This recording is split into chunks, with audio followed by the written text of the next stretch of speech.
Imagine a day where children are guided and nurtured in a way that honors their unique humanness. A day where, instead of being expected to change in order to fit in, children can be met right where they're at. Welcome to Where They're Planted, a podcast for parents and care providers of unique children. Caring for a child with a developmental, emotional, or behavior challenge, a neurodiverse brain, or difficult early life experiences can be confusing and exhausting.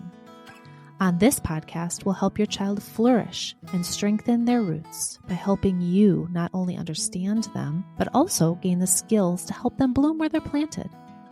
We'll use brain science, nervous system tools, collaborative strategy sessions, and a deep understanding of the developmental process to create a fertile environment around your child in order to nurture their growth. I am your host, Jen Bluske, an occupational therapist with over 25 years of experience and a parent coach. My most closely held title, however, is that of a single mom of 2 thriving adopted kids, so I have walked this walk. I am truly excited to share, teach, and dive into these important topics on each episode. Welcome back to Where They're Planted. I'm your host, Jen Bluske. Today we are talking again with my dear friend, Marcy Waelti, around how horsemanship and riding and her work with using the horse as a therapeutic tool with children, specifically children with neurodivergence, mental health challenges, sensitive systems, works, what she sees. And we are going to be introducing her new book, which I think is going to have a lot of power for a lot of families that we work with. So I am very excited for this conversation. Marcy Waelti is an equine Gestalt coach with 4 years of education in Gestalt methodology. She has taught horsemanship for 55 years and has worked with special needs children and horses for 25 years, as well as spending 25 years as an early childhood teacher and 11 years as a center owner. Marcy is now retired from early childhood and has expanded her program for children with special needs and their families and horses. In Marcy's work, she is placing focus not only on the children she works with, but also on how the parents and caregivers can ground into their truest versions of themselves. Marcy has a presence with children and families that embodies this grounded focus in order to really be able to see each person she works with as their own unique individual. Marcy is currently releasing her first book, That Zen Farm, which discusses her path to this work and the power of the horse as a partner in healing. I am so excited to join Marcy today in this conversation. Welcome back, Marcy. Thank you. It's so nice to be with you again. Yeah, I'm excited for this conversation today. So when you were on last, we spoke a lot about parents and not very much about the work that you do with kids. And in the recent, many episodes on this podcast, I've been really interviewing people around neurodivergence and just different lenses to look through as parents are listening who might have neurodivergent kids. And so I wanted to start by having you tell us about the work that you do at that Zen Farm with neurodivergent kids. Let's just start there. Oh my gosh, you got 2 or 3 hours? I know. I was like, let's just start with that small question. Okay. So I guess the thing that I always say to parents when they come is my job is to help the child make a connection to the horse. The horse then does his own co-regulating with the child and begins their magic. And I can't even begin to tell you, because there's no real science on it yet, what that magic is. But their slow heart rate, their slow breathing, their warmth, their kindness, their no judging, all just sort of seep into that child's body. And almost every single time a child leaves, I get a note from the parent saying, this child is so calm. And sometimes they'll stay calm a whole week between visits. And this to me is just amazing, right? So I'm working for self-regulation. I'm working with the child to find self-compassion, because I find a lot of beating themselves up, just I can't, I don't, all of those things. Self-awareness, because when we're with the horses, we really need to be aware of our surroundings, the horse, our reactions, all of those things put together will make a beautiful ride. And if they can't, these amazing horses just go, it's okay, I've got them, you know? So even if a child is having a meltdown, the horse just says, it's okay, babe, I got you. And they'll just stand and wait until it calms because they're already helping them to calm themselves and bring it all back. Then my job is to make a connection between the three of us because I'm already communicating with the horse, but I try not to interfere in the communication between the horse and the rider. I try to find their bridge first. And then I might start communicating more with the child and the horse. And eventually I find that that starts bridging them to communicate with other people, which I think is amazing. But back to the horse and rider, my job is to see that the communication is two-way as much as possible. And that means with my nonverbal kids too. Absolutely. There is a connection between the horse and that child that nobody can hear except them, and it's going on. And the way I teach children to do that is to look at where they want to go, send their energy to where they want to go, and run a movie. And even my nonverbal kids get that. And the horses read that video going on in their head and they go. So it's pretty cool to watch. We do work towards them riding independently if they can. And if they can't, then we just say we're walking beside them to be an emergency brake if needed. But I try to get them to feel as independent as possible up there. I mean, you just layered in like 57 skills that you're working on, right? Right. In your work, and it's so nuanced. And because you're using a horse, right? We have a whole nother energetic being that just brings something so different than humans can bring. Let's talk a little bit more about the net, because we've shared a number of clients, right, who have, I've treated and you've also been seeing in your work. And let's talk a little bit about like those nonverbals that happen, because I think that there's such an inclination in, our society that we have to like verbalize everything and label everything, and it's not there unless we say it and all of that. And we know, like, the research shows 90% of communication, 80 to 90% of communication is nonverbal, right? So in my parent work, I don't know how much time I spend on this concept of like, we say so much without our words. Our words are less important. Stop talking so much, right?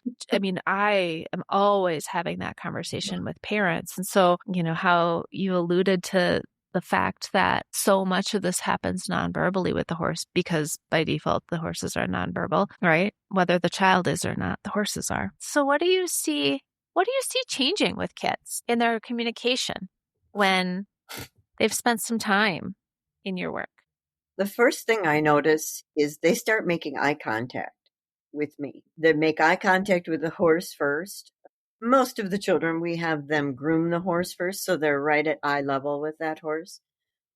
And then, of course, once they're in the saddle, then they lose that little connection. But then I try to be the one, right, that makes the eye contact. And I find the more they ride, the more the eye contact comes in, which I find very fascinating, since it's supposed to be one of the things that they don't do, That's the hardest. Yet I'm making I'm making eye contact. A lot of the children start speaking more. I mean, we always say, ask him to walk. Whatever sound they make, we take that as the walk and get the horse to go, or they get the horse to go. We also do a lot of body language with the horses. So that energy field first, and then just a gentle tick-tock with the shoulders to give rhythm for the horse to walk to, and then a gentle squeeze to see if that added energy will help the horse to go.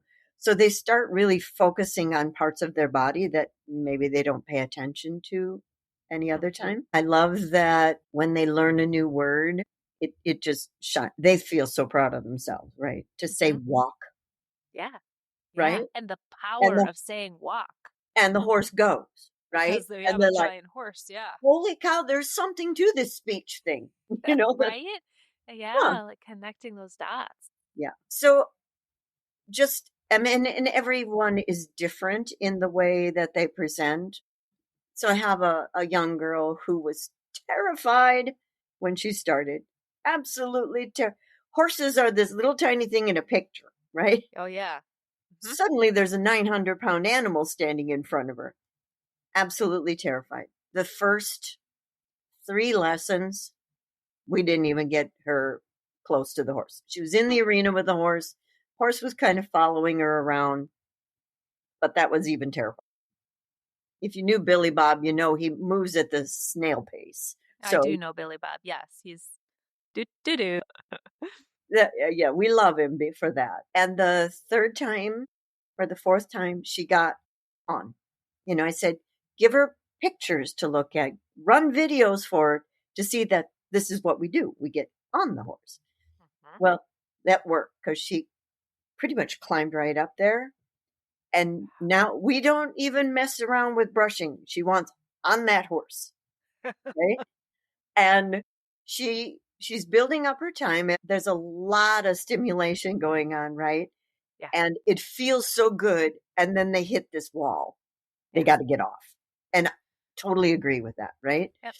So she's up to 25 minutes on a good day of just walking, totally just walking, riding on a bareback pad. We don't even bother with a saddle. It's too much sensory. Mm-hmm. Doesn't like the feel of it and all of that. But the bareback pad is soft. It's warm. You can feel the horse's movement underneath you the whole time. So that's a huge change from a terrified, screaming child to get me on that thing. I want to go. And how empowering for that child to be able to like conquer, you know what I mean? Yeah. And have some success and some joy. And I'm also hearing some embodiment, right? Some embodiment of like, I can feel, there's a piece I know in riding where there's heightened embodiment around, all of the sensory systems. And we should probably speak to that a little bit, that embodiment that happens. When I'm thinking about embodiment, so Marcy was also my daughter's horse instructor for a long time. And so on this journey of learning about riding, which I do not do, but she does, I know that in order to be either with a horse or especially when you're on a horse, your movements, your subtle movements are so powerful in what they do. Right. So like the little subtlest, like squeezing of the leg you referenced, right, has a whole meaning. It's a whole communication circle. And so in that, being on the horse and all of the subtle movements and all of the rhythmicity that happens in riding, I've been trying to replicate the rhythmicity of riding in the OT clinic for 25 years, and I will never get close to it. I have tried. Creates this really integrated input for the body that I can only imagine creates this deep feeling, this deep understanding, this deep like, oh, here I am. And here's how I'm moving, that, again, I don't think you can replicate in any other way. Right. And so let's talk about like that embodiment. You said that child gets to a point and she's done. Yes, definitely. Yes, they become so aware of their bodies, if this is where you're going with this, that because they have almost an instant connection to the horse. Yeah. Right?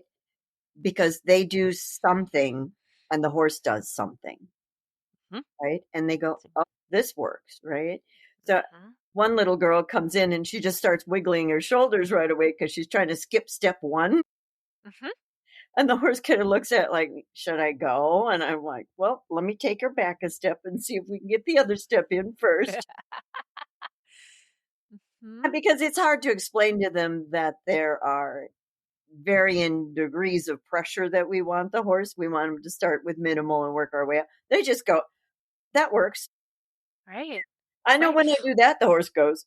Well, again, embodiment, like the ability to have a variety of pressure. right? Mhm. Pressure with leg or pressure with however is turning on that like, I have some control and some power in my body here. Yeah. Yeah. And it's so cool to watch. It lights me up. I don't know, I know it Mhm. lights them up, but it lights me up too because I'm Yeah. like, yes, yes. The So, connections that are happening, I think, are yeah. just powerful. I want to take a shift because I know that recently you wrote a book I did. about your life and around your work. And I Mhm. want to take a minute to talk about that because I feel like our first part of this conversation has kind of been alluding to some of the things that you wrote about. Tell us about. Okay. So after many changes, guesses, working hard, we came up with the name of the farm, which is That Zen Farm for the title, where horses heal humans. And I truly believe that that's their work. That's what we do here is we make that connection between the horses and the humans and amazing magical things happen. And so some of my cohorts from the Equine Gestalt Coaching school that I was at said, Marcy, you need to tell everybody what you do here because it's so different than other therapeutic riding. Yeah, it is. And I said, okay. So I actually knew a publisher and went to him and said, this is what I'm thinking. He goes, oh, we have to publish that. And then that whole next year, while I was trying to write this, a whole lot of things happened here with family and deaths and. So it's been a long 2 years to get this thing written and published. And I tried to just tell what I do here, but the coach that I hired said, oh no, we need to know more about you. Uh-huh. And that for me was the hard part because I know my job. I know what I do. I didn't, but after reading the completed thing, which came together in a totally chaotic way, but thank God for Cameron, who was my coach. It all came together beautifully. It made a difference in how the story came across. I think knowing where I came from, how trauma altered me enough that I became a caregiver, a guardian of children. And that has probably driven my life. I was an early childhood teacher and many other things, all to do with children. So 25 years as a preschool teacher. Well, now I'm up to 58 years of teaching horsemanship. So I've done a lot of learning along the way. And then to add the equine gestalt piece in there, which is my life anyway, is believing that people are whole and capable and have the power to make the changes that they want to make within themselves. And I think all those things came together to make this program work the way that it does. And so that's how the whole thing came together. And that's pretty much what it's about. I've known you for a long time, Marcy, and in reading your book, what struck me was the power of our lived experience, right? In reading, right, your story up Mm-hmm. until the point when I got to know you as a childcare teacher with my kids, and then as with horse, and the power of being able to take early lived experience, right, and turn it into something that creates so much healing. And I really think about parents that are listening. At least when I read it from a parent perspective, I took a lot of comfort in that ability that, like, my goodness, like, look what an adult can do who maybe, lived a life that was up and down and all over the place, as most of us do, right? And that we can I always say, use your powers for good, right? Use those pieces in such a healing way. And how you're breaking down something that's so very complex, right?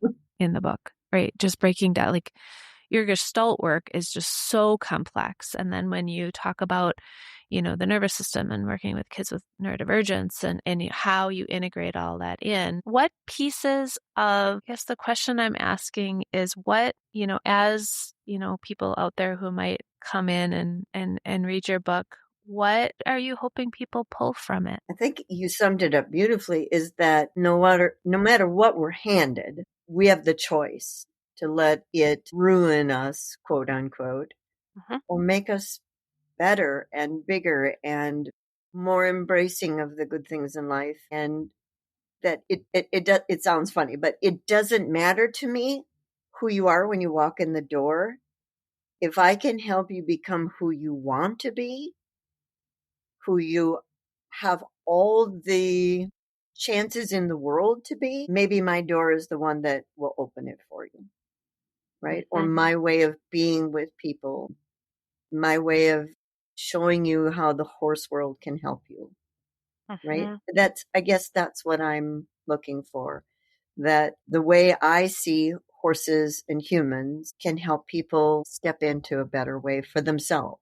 I don't care what way they want to be, but how they see themselves and how they see what they would like to be.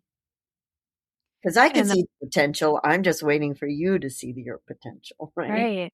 Right. Yeah, it's not like we're pulling somebody into change. It's that we're walking with them with this powerful horse, right, that has so much healing power. Yes. Walking with them in the change that they seek, even though they might not be able to verbalize that change, or maybe they're fighting against it a little bit. And as we talked about earlier, the power of that horse in the quiet, nonverbal co-regulation to hold the space. Yeah. Research shows that all healing happens in relationship, right? All healing happens in connection. And so the connection that you provide is powerful. Is there one thing really would want parents to know around your work, or one thing that you really want parents to know as they support their kids, given your perspective? It's a really good question. That there's always more. There's more we can learn about the child. You put them in a whole new environment here. Which way is it going to go? 99% of the time, the child goes, wow, this is so cool. I want more, right? And sometimes the parents, they're tired. In our original one, I called it guardian. They're amplified guardians. They're always on watching over these kids. Here's a time they can sit in the chair and let me take over and let me help their child find a new stimulus, a new way of communicating, a new way of being that maybe they've never been before. So powerful. I think that it's just such a important way for many kids to feel a different experience, and a different, maybe open up a more authentic way of being in this world. As we talk about the book, what is your favorite part, either of writing it or, as you reread it? I loved that I went to the parents and to some of my very verbal neurodivergent kiddos, and I said, how has this helped you? Or how has this helped your child? And several parents wrote in. I interviewed a couple of my kids and wrote their story. There's also some Gestalt stories throughout the book, and stories of the kiddos through the book. But that part where they wrote about how it helped, it touches me so much. Every time I read those stories that they wrote about the changes in their child and how they just saw them blossom with their interaction with the horse. That's got to be my favorite part. I love that. I think that those real stories they're just everything when we're hearing about, the work and and those pieces. I love it.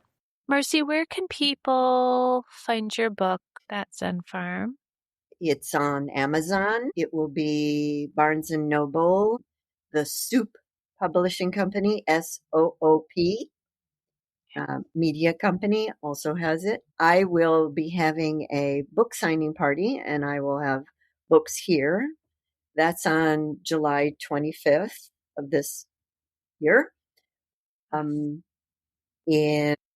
going to have just a lot of fun. We all have food and other booths with people who support me, who also believe that horses are important and are partners and not a tool. They're not a tool for therapy. They're not a tool for therapeutic riding. They're just a wonderful partner, right? Who can help you in the most subtle, nonverbal ways. But boy, will you feel it, right? Yeah. Yeah. And that's local to Madison, Wisconsin. Yes, for those it's who are we're in listening. Wisconsin. Yes, it's about 20, 25 miles from anywhere in Madison, pretty much. Yep. Mm-hmm. Yeah. And will people be able to see the horses? We'll have the horses are all around us because they're everywhere, right? When I designed the farm, we put the house and the barns in the middle and horses all the way around because Marcy likes to see the horses. But we will probably have horses down in the arena also. We have a smaller pen beside where we're going to be working that we'll probably rotate some of our cool guys in and out. That's awesome. And I will link that in the show notes for anybody who's interested in meeting Marcy or getting the book, getting it signed, seeing the farm, seeing if it's right for their kiddos. I know I intend to be there, so I'm excited. I'm excited for it. It was really good talking to you today. It was nice talking to you really too. fun. It's always good talking to you. You always ask such interesting questions, even when we're not on a podcast. Oh, well, it was great to have you. Thank you so much, Marcy. Thank you. Where They're Planted is a Lit Path Studios podcast and is produced by Jamie Gale and Jen Bluske. Music is by Gaston Reen and Pod 5. Thank you for loving your child right where they're planted.